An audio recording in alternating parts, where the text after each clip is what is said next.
संदीप जी, आपको क्या लगता है, क्या वास्तव में ये राजनीतिक गतिरोध के चलते हुआ, जो वादे किए गए थे राजनीतिक वो समय पर पूरे नहीं हो, उसके चलते इस तरह का आंदोलन हुआ, लेकिन मांगे पूरी ना होने के बाद ये जो तरीका अपनाया गया, क्या आपको लगता है कि ये राजनीतिक रूप से ठीक है या एक देश के लिए ठीक है? मैं मानता हूँ कि जिस तरीके का ये मामला खड़ा हुआ, ये कहीं ना कहीं राजनीतिक फेलियर था, क्योंकि काफी लंबे समय से वहां का जो युवा है, या अलग अलग स्टेट में आप कहीं की भी बात कर लीजिए, अगर हम कहीं के अधिकार छीन लेंगे तो आदमी लड़ेगा। हम लोग अंग्रेजों के खिलाफ भी अपने अधिकारों के लिए लड़े हैं। इसी तरीके से जब उत्तराखंड बना, आपको याद होगा रामपुर तिराहा कांड हुआ था, कितने लोगों की जान चली गई थी। उत्तराखंड को बनने में भी बहुत लोगों की जान गई, बहुत लोगों को आंदोलन करने पड़े। ठीक इसी तरीके से अगर हमने उनको आज पूर्ण राज्य का दर्जा नहीं दिया, तो वहां के लोग कहीं ना कहीं अपने आप को पिछड़ा महसूस करते हैं, उनके अधिकारों का हनन होता है। क्योंकि जितने रास्ते, जितने भी हमारे स्टेट है, गुजरात आगे क्यों बढ़ रहा है? क्या गुजरात पूर्ण राज्य नहीं है? उत्तर प्रदेश क्या पूर्ण राज्य नहीं है?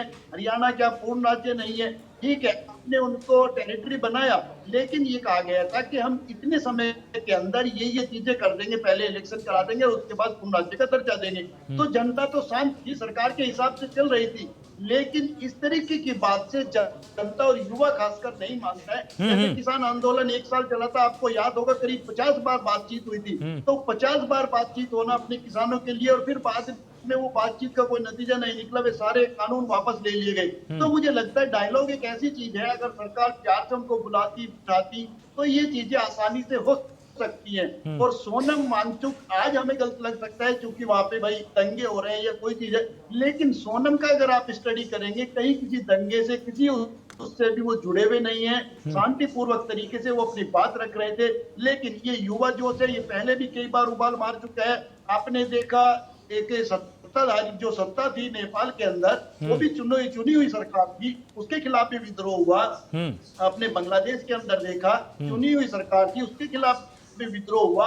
अगर सत्ता आंखें बंद कर ले या सुनना बंद कर दे, तो कहीं ना कहीं लोगों के पास विरोध करने की ही एक संवैधानिक वो है। लेकिन मैं ये कहता हूं कि वो इस लेवल तक नहीं जानी चाहिए। उन्हें दिल्ली की तरफ आना चाहिए था, या कुछ भी अपना बड़ा आंदोलन करना चाहिए था। लोगों की जिस तरीके से जान गई या जिस तरीके से ऑफिस चलाए गए, ये एक अच्छा मैसेज नहीं है। बिल्कुल, मैं यही चीज़ मैं आपसे जानना चाहता था कि जिस लेवल तक चले गए। अब देखिए, अगर हम असंतोष की बात करें तो भारत के, चाहे आप जिला न्यायालय में आप चले जाइए, आप उच्च न्यायालय चले जाइए, चाहे आप उच्चतम न्यायालय चले जाइए, तमाम ऐसे केस हैं जो कि 20-20 सालों से पेंडिंग है। तमाम ऐसे लोगों की फाइलें हैं जो कि जिलाधिकारी के टेबल तक आज तक पहुंची ही नहीं, जबकि वो वहां से ठीक 40 किलोमीटर पहले की किसी तहसील से फाइल आज से 10 साल पहले आगे बढ़ गई थी। ये तमाम ऐसे असंतोष हैं। अगर इन पर इस तरह का प्रदर्शन होने लग जाए तो फिर तो पूरे देश में आग लग जाएगी। ये जो उकसाया गया, मैं इस प्रैक्टिस के बारे में आपसे जानना चाह रहा हूं कि एक संवैधानिक राष्ट्र के अंदर, एक गणतंत्र के अंदर अगर इस तरह की ताकतों को हवा मिलती है तो क्या ये सही है? संदीप जी। आलोक जी, देखिए, कई चीजें होती हैं जिनसे इस तरीके का उबाल आता है। आपको उत्तर प्रदेश के और देश के अंदर मंडल आयोग के भी याद होगा, किस तरीके से मंडल और कमंडल के ऊपर पूरा देश जलने लगा था।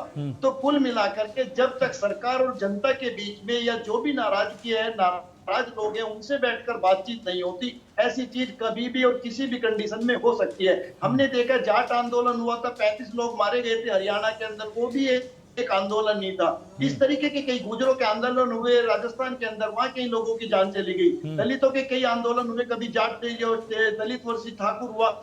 तो कई बार इस तरीके की चीजें होते हैं कि समय रहते प्रशासन या सरकार एक्शन ले तो इन चीजों से बचा जा सकता है।